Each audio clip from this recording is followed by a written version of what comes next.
and the Son of Man that you cared for him. Yet you have made him a little lower than the heavenly beings, and crowned him with glory and honor. You have given him dominion over the works of your hands, and put all things under his feet. So, talagang napakabuti na ating Panginoong Jesus. Sabihin niyo po ako sa amin.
mag-evaluation namin.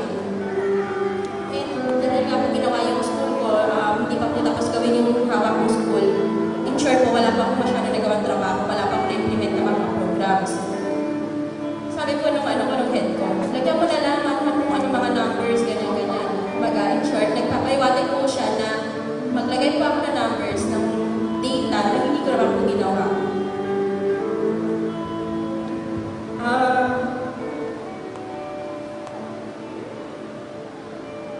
po ka.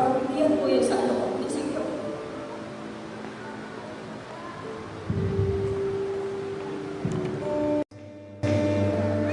Sister Mariel, naharap na sa gawain ng mundo. No? Pero merong sinabi si Haring David, si David, na I once was young, and now I am old, but I have never seen the righteous forsaken, nor his children begging for bread. Kaya kung manatili tayo sa katwiran ng Panginoon, hindi tayo gugutumin ni Jesus. No? Yung performance-based bonus, yan ay mabuti naman yan, pero kinakailangan yan ay nakabatay sa tama, sa totoo. Pero kahit anong gawin sa atin ng mundo, kung manatili tayo nasa katwiran ng Panginoon, hindi tayo gugutumin ni Jesus. Pupusugin tayo ni Jesus. Kaya tayo lahat ay tumayo. At nang may kahilingan, dalangin, panawagan sa Panginoon na sa kamay. Okay, may kabayan na, kaya sama-sama dalangin. Hallelujah, Jesus.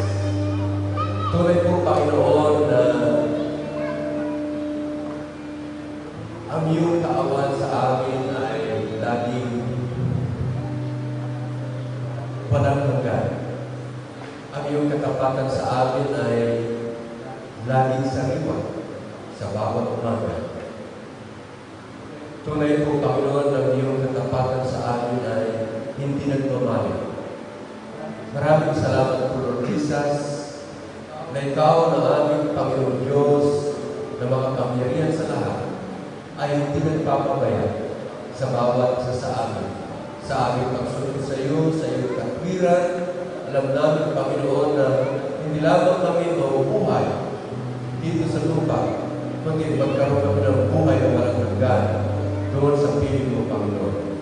Kaya, Panginoon Jesus, maraming salamat po na kami ay merong katiyakan sa iyong mga pangako, sa iyong mga salita, sapagkat kahit ang lahat ng lupa ay paparang, subalit ang iyong mga pangako ay nagpapatuloy ng walang hanggan. At lahat ng mga pangako ng Diyos ay buo at nagaganap sa iyo, Panginoon Jesucristo. Kaya narito kami bilang mga nakasunod mo, patuloy na lumalapit sa iyo, patuloy na nananawagan sa iyong pangalan, patuloy, Panginoon, na sumasampalataya sa iyo, nabubuhay sa pagsampalataya, na kaya lamang kami nabubuhay ay dahil sa iyo, Panginoon Jesucristo. Ngayon, sa aming pagtitipon na ito, aming pinapahayag, Panginoon, ng pagtitipon na ito ay nasa iyo pangalan. Kaya lang namin, Panginoon, narito ka sa aming kalagitnaan. At batid mo po, Panginoon, ang aming mga pangangailangan, ang aming kahilingan ng iyong mahimalang pagkilos sa buhay, sa sambahayan, sa buhay ng bawat isa sa amin, Panginoon. Lord, tinasnan ng aming mga kamay bilang tanda ng aming pangangailangan ng iyong himala sa aming mga buhay. Ngayong mga may karamdaman, ikaw na po, Panginoon Jesucristo, ang aming kagalingan, ang pagkabuo ng aming katawan, at doon sa mga merong mga suliranin sa kanilang mga buhay, Panginoon. Merong mga kusog, Panginoon Jesus, ikaw po ang magsaayos ng aming buhay.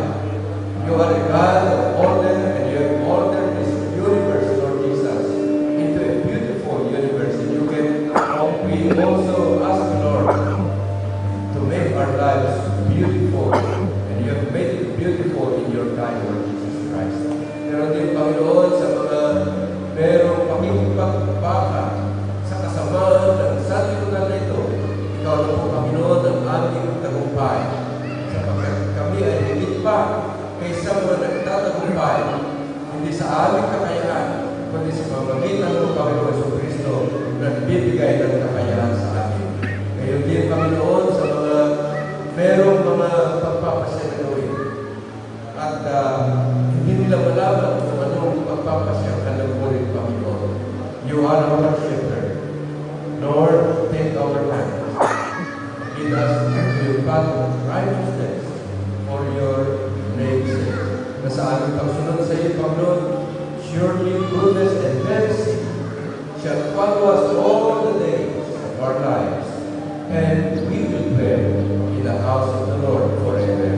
Pero din, Panginoon, sa mga may pangangailangan at mga iba't ibang bagay, iba't ibang talaga ng salapi, Lord, Ikaw po, Panginoon, ang aming Jehovah Jireh, ang naglalaan na aming Panginoon, na naman ang aming mga pangangailangan, tinutugon mo po kami, Panginoon, upang wala po kami pagkukulang. And we know that the Lord will supply all our needs according to the riches of God in glory through Christ Jesus. Kaya, Panginoon, maraming salamat sa iyo, mga pangako, na sa iyo, Panginoon Jesucristo, we are complete in you. Maraming salamat for this we can say with David, the Lord is my shepherd, I shall not want. All this we pray in Jesus' name. Amen. Amen. Salamat po. Salamat.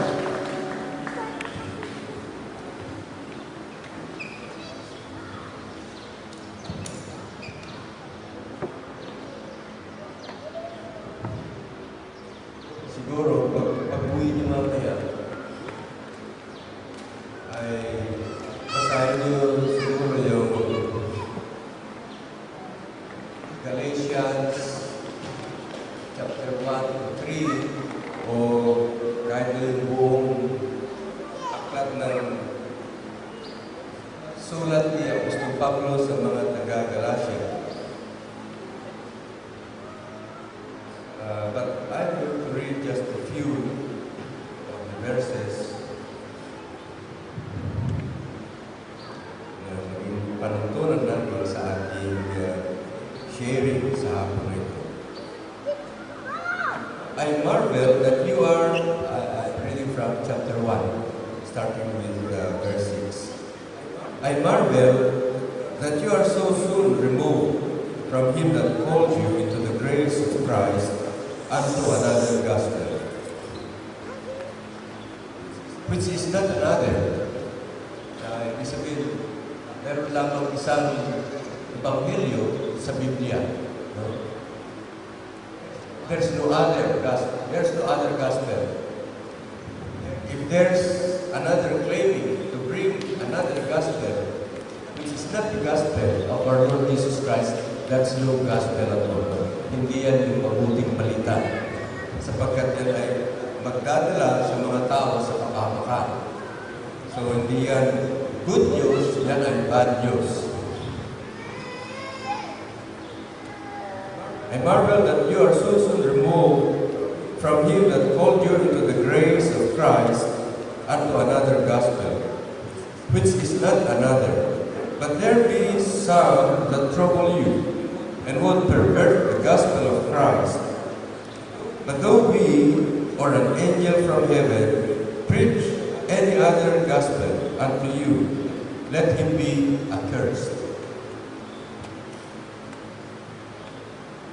Kahit sila Pablo, kahit anghel, mula sa langit, ay maghayag ng ebanghelyo na hindi yun ang ebanghelyo na tinuturo dito sa Bible, yung ebanghelyo ng ating Panginoon Jesucristo, let him be accursed. Siya ay pakasumpain. Verse 9, as we said before, so say I now again, if any man preach any other gospel unto you than that you have received, let him be accursed. For though I now persuade men or God, or though I seek to please men, for if I yet please men, I should not be the servant of Christ. But I certify you, brethren, that the gospel which was preached of me is not after man. For I neither received it of man, neither was I taught it, but by the revelation of Jesus Christ. For you have heard my conversation in time past in Jews' religion, how that beyond measure I persecuted the church of God and wasted it. Si Apostol Pablo ay matinding kalaban ng pananampalataya sa ating Panginoong Jesucristo, na yung mga tagasunod ng Panginoong Jesucristo ay kanyang dinadakip. He would drag them to prison, no? And even caused the death of Esteban.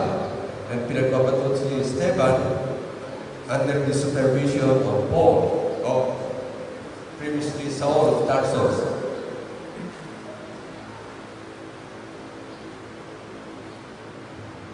I persecuted the church of God and wasted it, and profited in the Jews' religion about many my equals in my own nation, being more exceedingly zealous of the traditions of my fathers.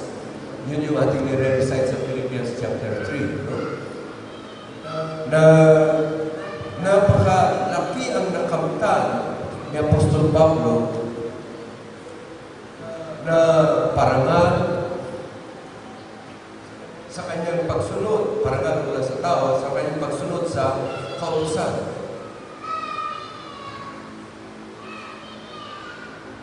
And then later on, yung sinasabi na, I have suffered the loss of all things. Lahat ng mga nakamtan niya na yun.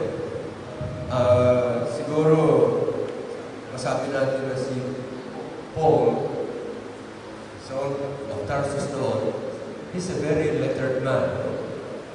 Kumbaga sa ating panahon ngayon, abogado de Campanilla. Marunong. Pero lahat ng mga nakamtan niya sa pagiging marunong sa kautusan ni Moses at sa pagsunod sa kautusan, according to the law, he was blameless. Pero lahat ng yun, sabi niya, lahat yun ay binaliwala ko na. I have suffered the loss of all things that I have gained. Bakit? Dahil gusto niya makamtan si Kristo, yung nakamtan niya na parangal sa pagsunod sa kautusan at pinalitan niya ng pagkakamit sa Panginoong Jesucristo.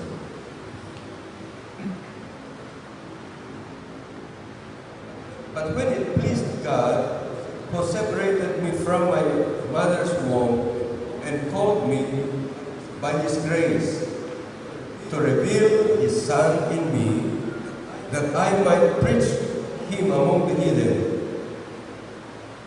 immediately I conferred not with flesh and blood, neither went I up to Jerusalem to them, which were apostles before me, but I went into Arabia and returned again unto Damascus.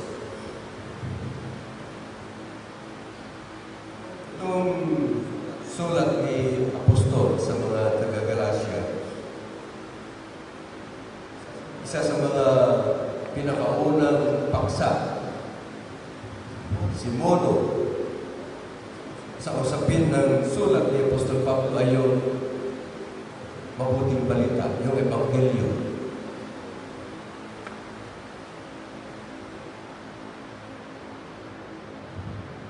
At dito sa kanyang sulat na ito,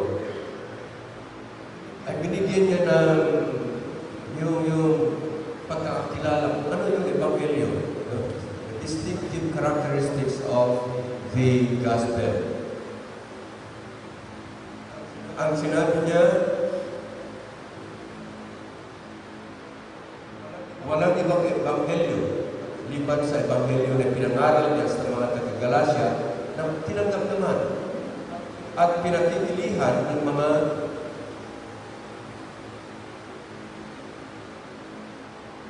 doon na nanatili na din. Doon na nanatili yung mga taga-Galacia. Tinanggap nila pag-aral ng ibang pangangaral ng Ebanghelyo, sabi ni Apostol Pablo, let him be accursed. Anghel man yan, o kami man yan, sumpain, pakasumpain.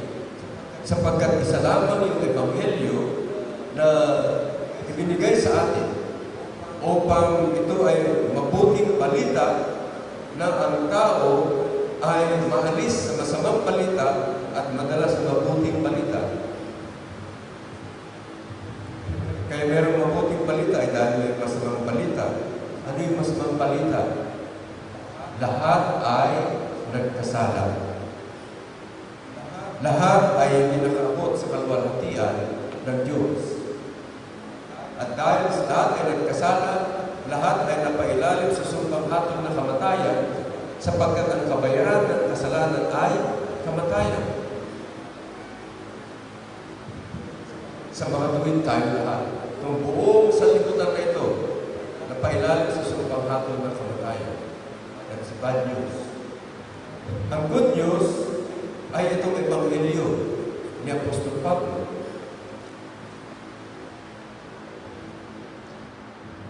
A good summary of the gospel is in 1 Corinthians chapter 15, especially verses 1 to 5, where Paul declared the gospel which he has received,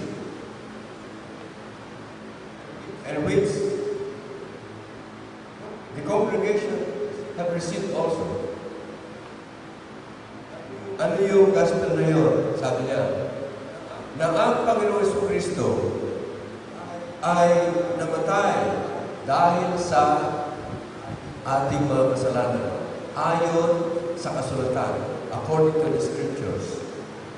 And He was buried. And He rose up again on the third day, according to the Scriptures. So, nung namatay ang Panginoon Jesucristo sa kanyang katawang tao, nabayaran. Binayaran niya yung ating kasalanan sapagkat kinatawan tayo. Yung Diyos Anak, kinakailangan magkatawang tao para makatawan niya tayo, to represent us. No? Nung siya magkatawang tao, inako niya lahat ng ating mga responsibilities, lahat ng ating mga sagutin sa Diyos. Yung kautusan ay hindi natin masunod, kahit na anong pagpupumilit natin, hindi natin masunod. Because even initially, we have that original sin. No? We are by nature sinful. Yun ang ating pinanggalingan si Adan sa si Eva hanggang sa ating panahon at sa lahat ng mga tao, tamay-tamay nila yung makasalanan likas ng tao. Daladala nila yun. Daladala natin lahat yun. No? In fact, bago pa tayo may panganak, sinasabi na ni David na, "In sin did my mother conceive me." Kaya nandun, kahit hindi pa lumalabas yung bata, meron na siyang naturalesa na makasalanan. Ano pa kaya? Lalo pa kaya pag lumabas yan. Yung bata, kahit hindi mo turuan, gagawa ng kasalanan niya.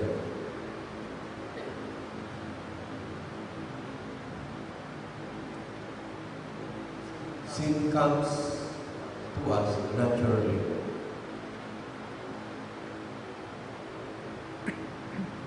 Yung mga bata, pag pinaglalaro mo yan, no?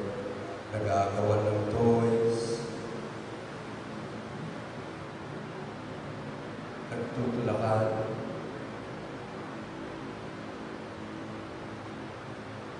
may tendency na maging makasarili. Si Jacob, gusto niya na siya yung maging panganay. Kaya pinakailangan, pigilan niya si Esau, hinawakan sa sapo dahil ang gusto niya siyang mauna. So that he will inherit the birthright. No? Naibigay sa kanya yung karapatan ng magmana. Kaya, kahit nasunod pa lang ng tiyan, meron na sinful nature yung tao. So, lahat tayo ay tangay-tangay natin yung ganyan na naturalesa.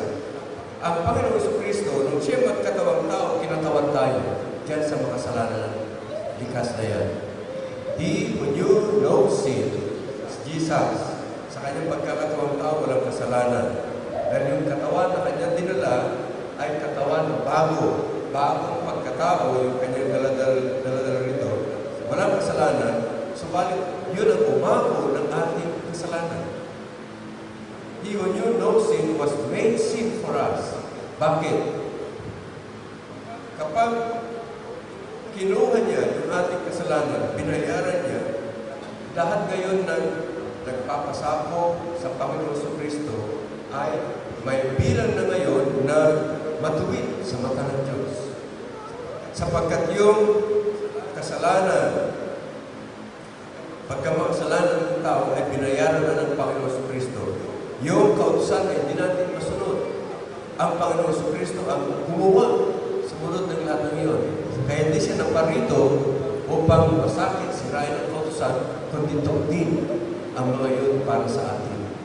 Na lahat ngayon na nagpapasabot kay Jesus, bilang na rin na sila ay nakatupad sa kautusan. Dahil kumakatawan ang Panginoon Jesucristo sa katwiran ng Diyos. Yun. That's the good news, no?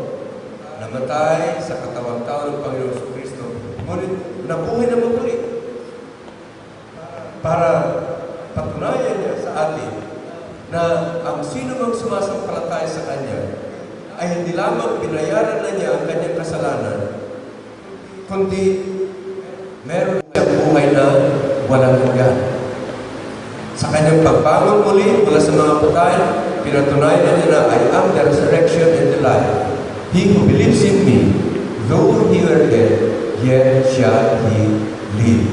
So yan yung gospel na binibigay sa atin ng Panginoon Jesucristo, na lahat ngayon na nagpapasako, no, ipinapamayari nila ang kanilang lahat sa Panginoon Jesucristo. Itinatalaga nila ang kanilang lahat kay Jesus. Ito yung buod ng pananalita na pagsampalataya. Dahil madalas pagsabihin mo yung nananampalataya ka ba kay Jesus? Sabi, oo. Pero they have not committed themselves to the Lord Jesus Christ. Kung sumasampalataya kay Jesus, meron din sinasampalataya ng iba. They have not totally committed themselves to the Lord Jesus Christ. So yan yung mabuting balita na lahat ng mga nagtalaga ng kanilang lahat kay Jesus ay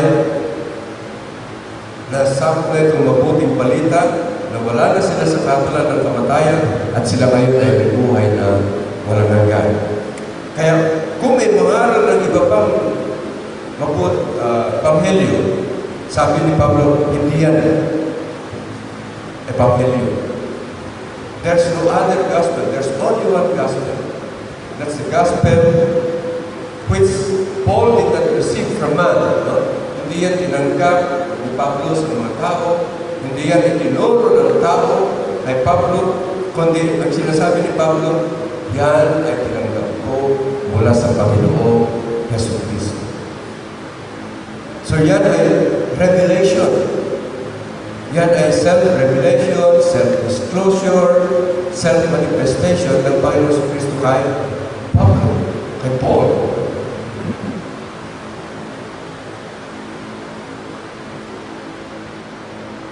Ang critical point dito ay merong pakikipagtagpo ng Panginoon Jesucristo kay Paul. Dalawang magkalaban niya. Doon sa Acts chapter 9, mababasa niyo doon na si Paul ay papunta sa Damascus para kapin, pabilanggo, pahirapan, o sigin ang lahat ng mga alagad ng Panginoon Jesucristo. And He had that authority with him. Subalit sa daan na yun, kabanggaan sila ng Panginoon. Pagka ikaw ay kumakalaban kay Jesus, habang magkakabangga kayo, Panginoon. Sabi ng Panginoon, He who is not with me is against me, and He who is against me, sasapon yan. Sasampulan yan. So, yan ang nangyari ka po. Bagsak si Paul. Physically, bagsak si Paul. Sabi, ang tinig, nangusap kay Paul. Saul, bakit mo inuusin? Why persecutest thou me? Sabi ni Paul, Panginoon, sino ka? Sabi ng tinig, ako si Jesus ng Nazareth. I am Jesus of Nazareth, whom thou persecutest. Although wala sa mga ibang version, pero dito sa King James, sinasabi ng Panginoon kay Pablo, huwag mong tansyakan ng tinig. Don't kick the pricks. Huwag mong tansyakan ng tinig. Dahil habang tinatadyakan mo tinig, talo ka, ikaw na susugatan. Ibig sabihin, don't go against me. Napapahamak ka. Habang nilalabanan mo ako, lalo ka lang mapapahamak. So, meron pagtagpo ng Panginoon sa Kristo at si Pablo. Hindi agad nangaral si Pablo. You continue reading.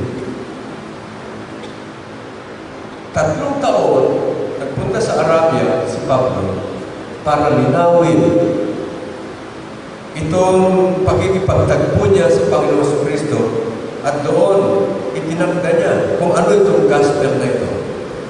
So after 3 years, he went back to Jerusalem. Nakipag-compare. Comparing notes with the pillars of faith. No?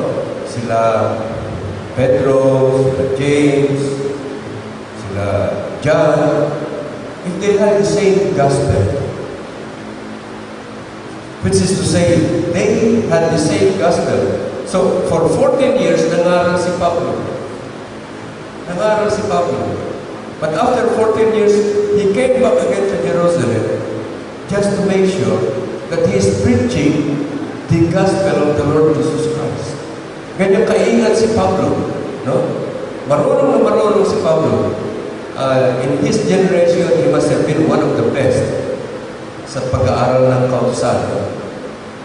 Kaya maingat na maingat itong si Pablo. Even after 3 plus 14, 17 years, he came back again to Jerusalem. Tinitiyak niya na ito ang ipinapangaral niya, ebanghelyo na ito, ay ito ang ebanghelyo na kanyang tinanggap, hindi mula sa tao, kundi mula sa Panginoong Jesucristo. Bakit nagkaroon ng pakikipagtagpo o nagkaroon ng pagtagpo ang Panginoon Jesucristo at saka si Saul ng Tarso? Sabi nito ni Paul, minagaling, minabuti ng Diyos na makatagpo niya ang Panginoon Jesucristo upang makilala niya ang Panginoon, malaman niya ang mabuting balita, ang ebanghelyo, at kanyang may pangaral sa mga hidden, sa mga pagano. Pero ito ay ayon sa kalooban ng Diyos na itong si Pablo ay makuha niya itong mabuting balita na ito mula sa Panginoon Jesucristo at kanyang may pangaral. In other words,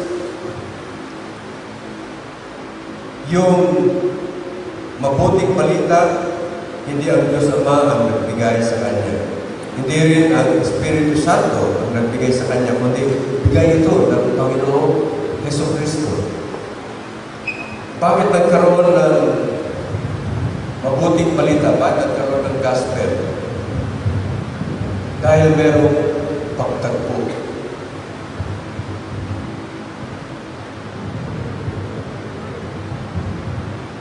Halimbawa, yung Israel, bakit may mabuting balita? Dahil merong kapayagan ng Panginoon Kristo kay Matthew, the Gospel according to the Lord Jesus Christ as written by Matthew. Bakit merong Gospel ang sangkatauhan? Because the Gospel was preached by Mark and Luke. Isa sa mga sinasabi ni Marcos, sinasabi, the Gospel of the Lord Jesus Christ. Hindi yan Gospel na dala-dala ng tao o tinuro ng tao. Yan ay revelation ng ating Panginoong Jesucristo. Bakit nagkaroon ng Gospel ang buong sanglibutan? Dahil pinangaral ni Apostol Juan yung Gospel na kanyang tinanggap mula sa Panginoong Jesucristo. Ba't nagkaroon ng Gospel si Paul? Dahil sa pakikipagtagpo ng Panginoon kay Paul. Gusto ng Diyos Ama na malaman ni Paul ang Gospel na ito.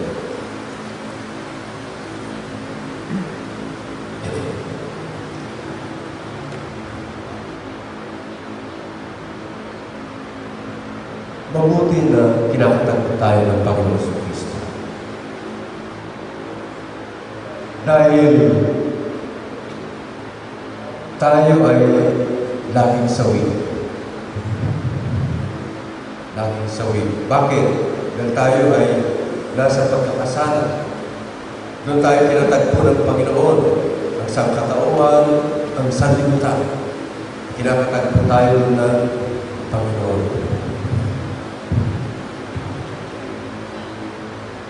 Yung pakikipagtagpo niya na yun ay upang yung masamang gawin natin, masamang gawin ng buhay ay upang may sa tama.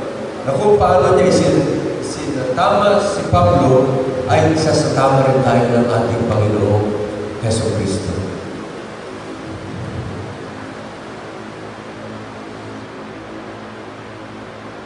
Yung pakikipagtagpo ng Panginoon Jesus kay Pablo, parang pakikipagtagpo rin niya sa atin.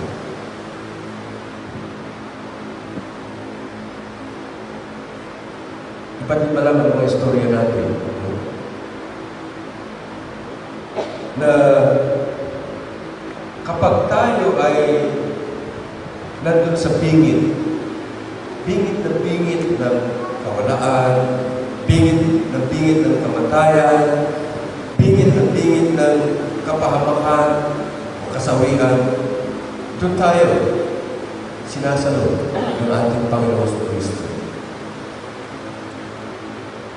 Tayo ay nasa bingit ng masamang buhay. Pero pag sinalo tayo ng Panginoon, nililipat na tayo sa mabuting buhay. Iba't iba lang ang mga istorya natin. Yung mga iba nasa bingit ng kamatayan, yung mga iba nasa bingit ng kalumihan, yung mga iba nasa bingit ng kasawian. Iba't iba mga problema. Pero sa sandali na ikaw ay kinatagpo ng Panginoon Kristo, nagpapahayag siya sa iyo, pinapakita niya na anuman ang iyong kalalagayan, kaya kang bigyan ng mabuting balita ng Panginoon Kristo. Anuman yung masamang balita sa buhay natin, sa sino mang magtalaga ng kanyang buhay sa Panginoon Kristo, binibigyan siya ng pagkakataon ng Panginoon na kanyang masamang buhay ay gawing maganda ng Panginoong Kristo. Yan ang sinasabi ng Panginoon na, I am come. Ako'y naparito, ako'y nakikipagtagpo sa inyo. I have come that you might have life and that you might have it more abundantly. Yung mga iba, umiiwas pa kay Jesus. Yung mga iba, ayaw pa talaga magpasakot kay Jesus. Yung mga iba, mayroon pang pinangahawakan sa sanlibutan. Meron pang pera. Meron pang galing. Meron pang lakas. Meron pang dono. Kaya pag yakagin mo kay Jesus, sa kanan, okay pa ako dito. Pero sandali na, ang tao ay nasa bingit ng kasawian. Patuloy siyang kinakatagpo ng Panginoon. Na kung ikaw ay magpasakop sa Panginoon Kristo, ibigay mo ang buhay mo sa Panginoon Kristo, yung masamang balita, yung masamang kinalalagyan mo, ay papalitan niya ng Panginoon na napakagandang balita. Ikaw ay bibigyan ng bagong buhay ng Panginoon Kristo. Na yung masamang buhay mo, papalitan niya ng mabuting buhay. Yung masamang balita sa buhay mo, papalitan niya ng mabuting balita.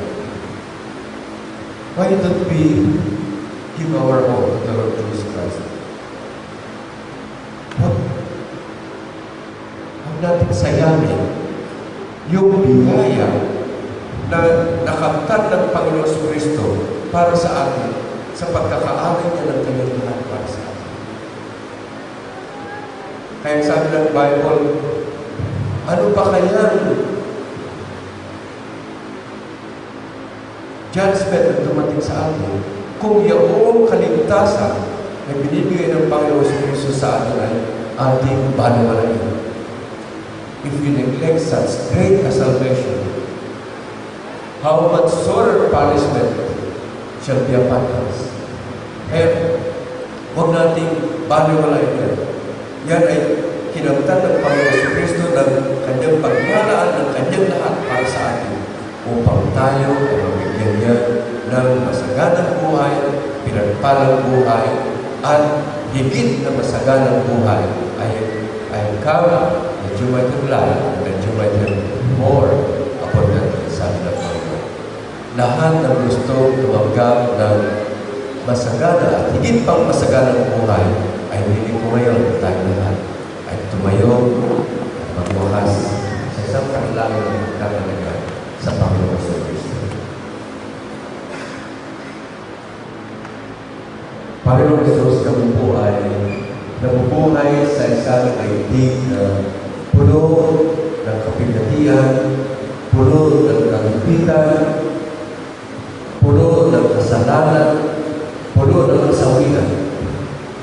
Ngunit ikaw ay naparin, Panginoon, upang katagpuin mo kami na doon sa aming